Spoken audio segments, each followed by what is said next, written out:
Okay Google, turn on lights. Okay. আপনার budget যদি হয়ে থাকে 50 প্লাস অর্থাৎ 50,000 টাকার উপরে এবং আপনি যদি এই বাজেটে চান একটি পারফেক্ট ল্যাপটপ তাহলে এই ভিডিওটি শুধুমাত্র আপনার জন্য বিকজ আজকের এই ভিডিওতে আমি আপনাদের সাথে Asus এর S14 এই ল্যাপটপটির একটি আনবক্সিং এবং রিভিউ করতে যাচ্ছি।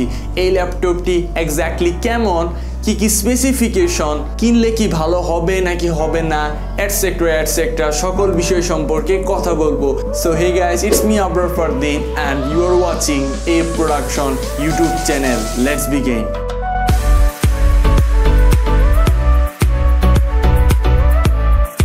যদি আপনি আমাদের চ্যানেলে নতুন হয়ে থাকেন এবং আমাদের চ্যানেলকে যদি সাবস্ক্রাইব করতে চান তাহলে ভিডিওর নিচে দেওয়া সাবস্ক্রাইব বাটনে ক্লিক করে আমাদের চ্যানেলকে সাবস্ক্রাইব করে ফেলুন এবং পাশে নোটিফিকেশন বেলটা অন করে রাখুন আমাদের লেটেস্ট ভিডিওর আপডেট সবার আগে পাওয়ার জন্য।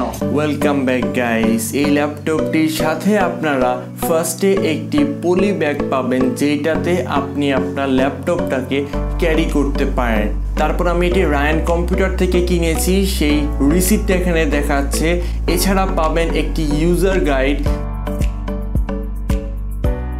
এছাড়া সাথে আপনারা চার্জার পাবেন আর Asus এর একটি মাউস পেতে পারেন। আমি ডিসকাউন্ট হিসেবে একটা মাউস পেয়েছি আর এখানে আমি অলরেডি একটি 32 GB একটি পেন ড্রাইভ কিনে রেখেছি, আপনারা ইচ্ছা করলে নিতে পারেন। এই ল্যাপটপটি টোটাল 3টি ভেরিয়েন্টে পাওয়া যায়। একটি হচ্ছে গিয়ে i3 7 জেনারেশন, আরেকটি হচ্ছে গিয়ে i5 8 জেনারেশন যেটা আমি রিভিউ করছি, আরেকটি পাবেন i7 8 জেনারেশন। সব কিছুই 8 জেনারেশন, কিন্তু যে i3টা রয়েছে সেটার সাথে আপনারা 7 জেনারেশন পাবেন। আমি আপনাদের রেকমেন্ড করব যে আপনারা যদি এই ল্যাপটপটি কিনতে চান তাহলে আপনারা i5 8 জেনারেশনটা নেবেন। যাই হোক, এখানে প্রসেসর স্পিড রয়েছে 1.60 GHz। চিপসেট হিসেবে তারা ইন্টেলের চিপসেট ইউজ করেছে বরাবরের মতোই। স্ক্রিন সাইজ হচ্ছে গিয়ে 14 full HD anti glare 1920x1080p LED backlight এবং NTSC হচ্ছে 60 Hz প্যানেল। আর ওয়াইড অ্যাঙ্গেল হিসেবে তারা 178 ডিগ্রি ওয়াইড অ্যাঙ্গেল ইউজ করেছে। র্যাম হিসেবে তারা ইউজ করেছে 8GB DDR4 RAM, hard disk 1TB HDD। আপনারা i5 এর সাথে কোনো প্রকার SSD পাবেন না, যেটা একটা ব্যাড পয়েন্ট। গ্রাফিক্স কার্ড হিসেবে আপনারা ইন্টেল UHD 620টা পাবেন। অডিও স্পিকার এখানে Asus এর 2W স্পিকার তারা ইউজ করেছে বরাবরের মতোই। উইন্ডোজ হিসেবে আপনারা উইন্ডোজ 10 প্রোটা পাবেন। আর আদার ফিচার্স হিসেবে সাথে আপনারা একটি মাইক্রোফোনের কেবল, হেডফোনের কেবল, Type-C, USB 3.0, দুইটা USB পোর্ট, একটা HDMI এবং একটি ফিঙ্গারপ্রিন্ট পাবেন। ল্যাপটপটির সাইজ 1.3 কেজি, অর্থাৎ আপনারা বুঝতে পারতেছেন যে এই ল্যাপটপটি কতটা পরিমাণে স্লিম এবং ল্যাপটপটির ওয়ারেন্টি হচ্ছে গিয়ে 24 মাস অর্থাৎ 2 বছর। ল্যাপটপটি 14 ইঞ্চি হওয়াতে আপনারা খুব সুন্দরভাবে ভিডিও উপভোগ করতে পারবেন।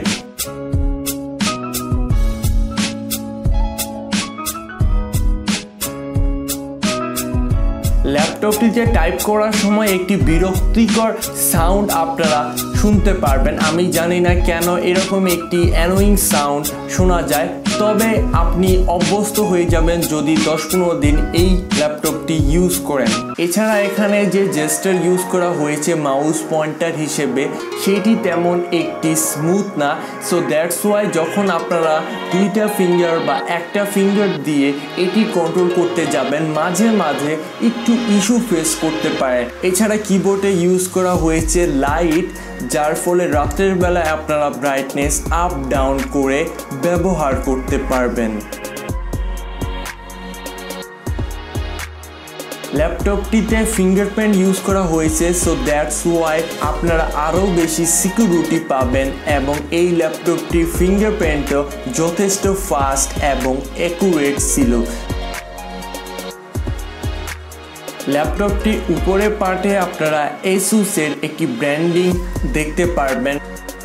এছাড়া আপনারা এর ব্যাক সাইডে দুইটা স্পিকার গ্রিল সহ 4টি গ্রিপের জন্য অপশন পাবেন ল্যাপটপটাকে সব জায়গায় রাখার জন্য।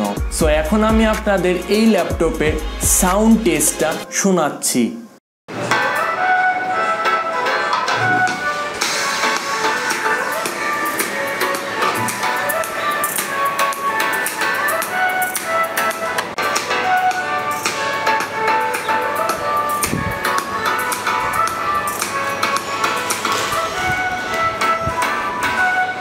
আই হোপ আপনারা বুঝতে পেরেছেন যে এই ল্যাপটপটির সাউন্ডটা কেমন হতে পারে। ল্যাপটপটির কিছু ডিসঅ্যাপয়েন্টেড দিক আমি আপনাদের সাথে শেয়ার করি। ফার্স্টে এর অ্যাসপেক্ট রেশিওটার দিকে আপনারা একটু লক্ষ্য করেন। অ্যাসপেক্ট রেশিওটা একটুখানি মোটা তারা দিয়ে ফেলেছে, যেটা একটা ডিসঅ্যাপয়েন্টেড দিক ছিল। সেকেন্ডে যখন আপনারা এই ল্যাপটপটিকে নিচের দিকে ডাউন করবেন তখন আপনারা ল্যাপটপটিকে অসংখ্যভাবে নড়তে দেখবেন, যেটা কিন্তু খুব একটা রিস্কি হয়ে যায় ল্যাপটপ ইউজ করার সময়। কারণ ল্যাপটপটাকে যখন আমরা ডাউন করতে যাব তখন ল্যাপটপটি আমাদের হঠাৎ করে নড়ে বসে। সো দ্যাটস ওয়াই আমাদের ল্যাপটপটার যে বডি রয়েছে সেটা কিন্তু বেশি দিন নাও টিকতে পারে। সো গাইস, এই ছিল মূলত আমাদের ASUS S14 এর একটি আনবক্সিং এবং ভিডিও। আই হোপ যে আমি আপনাদের সকল কিছু বোঝাতে পেরেছি। সো ফাইনালি কিছু কথা আমি আপনাদের বলতে চাই। এই ল্যাপটপটা কারা কিনবেন? এই ল্যাপটপটা স্টুডেন্ট বা আপনি যদি ছোটোখাটো এডিটিং বা ইন্টারনেটে কাজ করে থাকেন আপনারা ইজিলি এই ল্যাপটপটি পারচেস করতে পারেন।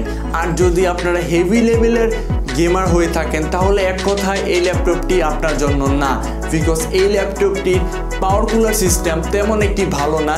কিন্তু এই বাজেটে i5 8 generation plus 8GB RAM এই বাজেটে মোটামুটি ঠিক আছে আমার মতে।